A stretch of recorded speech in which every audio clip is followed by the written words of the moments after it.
ಎಲ್ರಿಗೂ ನಮಸ್ಕಾರ. ಇವತ್ತು ಸರ್ಕಾರಿ ಉರ್ದು ಶಾಲೆಯಲ್ಲಿ ಒಂದು ವಂಶೋದಯದಿಂದ ಉಚಿತ ಆರೋಗ್ಯ ತಪಾಸಣೆಯನ್ನು ಆಯೋಜನೆ ಮಾಡಿದ್ದು ಯಶಸ್ವಿಯನ್ನು ಆಯಿತು. ಅದೇ ರೀತಿ ಎಲ್ಲ ಮುಖಂಡರು ಎಲ್ಲ ಬಂದು ಈ ಕಾರ್ಯಕ್ರಮವನ್ನು ಯಶಸ್ವಿಗೊಳಿಸಿದರೆ, ಅದೇ ರೀತಿ ನಮ್ಮ ತಾಲೂಕಿನ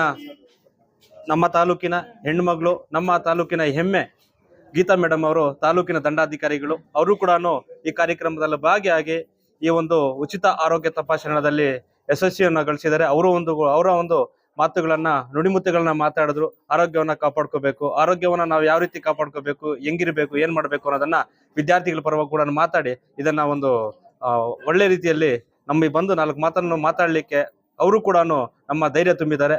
ಖಂಡಿತವಾಗ್ಲೂ ಮುಂದಿನ ದಿನಗಳಲ್ಲಿ ಇನ್ನೂ ಹೆಚ್ಚಾಗಿ ಒಂದು ಕನ್ನಡ ಸೇವೆ ಮಾಡ್ಲಿಕ್ಕೆ ಸದಾ ನೀವು ನಮ್ಗೆ ಸಾಥ್ ಕೊಟ್ರೆ ಇನ್ನೂ ಹೆಚ್ಚಾಗಿ ಕಾರ್ಯಕ್ರಮಗಳನ್ನು ಮಾಡ್ತೀವಿ ಅಂತ ಈ ಸಂದರ್ಭ ಹೇಳ್ತಾ, ನಮ್ಮ ಯುವ ಘಟಕ ಅಧ್ಯಕ್ಷ ಇದ್ರೀಸರು ಆಗಿರ್ಬೋದು, ಉಪಾಧ್ಯಕ್ಷ ಉಮೇಶ್ ಆಗಿರ್ಬಹುದು, ವಿರೂಪಾಕ್ಷಿ ಲಿಯಾಖತ್ ಆಗಿರ್ಬೋದು, ಜುಬೇರ್ ಆಗಿರ್ಬೋದು, ಮತ್ತೆ ಇನ್ನು ಗುಮ್ಕಲ್ ಪಂಚಾಯತ್ ಅಧ್ಯಕ್ಷ ಅಂತ ನಯಾಸ್ ಪಾಷಾ ಆಗಿರ್ಬಹುದು, ಸತೀಶ್ ಅಣ್ಣ ಆಗಿರ್ಬೋದು, ಎಲ್ಲರೂ ಕೂಡ ನಮ್ಮ ವಿಶೇಷವಾಗಿ ನಮ್ಮ ಫೈಜುಲ್ಲಾ ಸರ್ ಅವ್ರಿಗೆ ನಾನು ಅಭಿನಂದನೆ ಹೇಳ್ತೀನಿ.